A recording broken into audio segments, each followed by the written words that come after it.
قومی امن کمیٹی بین المذاہب، میں یہ ویسے سوچ کے نہیں آیا تھا کہ اتنا اچھا پروگرام ہوگا، لیکن الحمدللہ میں داد دیتا ہوں، میں سلام پیش کرتا ہوں نورزاد صاحب کو جو پریزیڈنٹ پنجاب ہیں اس کمیٹی کے.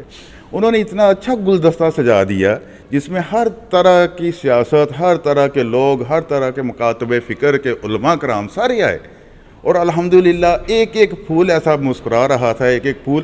آج میں بتانا چاہتا ہوں کہ ہم ایک قوم تھے، ایک قوم ہیں اور ایک قوم رہیں گے.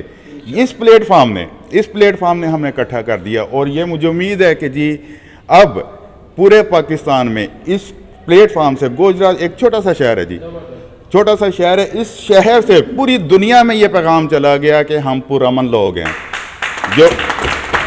جو لوگ انگلیاں اٹھاتے تھے نا جی یہ فرقہ واریت فلانا ٹمکانا یہ ہو گیا، وہ آج ہم نے بتا دیا کہ سارے فرقے ادھر اکٹھے ہیں، ہم لوگ سب ایک ہیں. جب ہم پہ کوئی انگلی اٹھائے گا تو ہم ایک ہیں، ایک ہی بن کے ان کا مقابلہ کریں گے. اور الحمدللہ میں ایک غازی کا بھائی ہوں، میرے بھائی جو ہیں حاضر ڈیوٹی آفیسر ہیں آرمی میں، اور مجھے فخر ہے اس آدمی پہ کہ میں اس کا بھائی ہوں، اور اسی کے نقشے قدم پہ ہم لوگ چلیں گے. بہت شکریہ جی.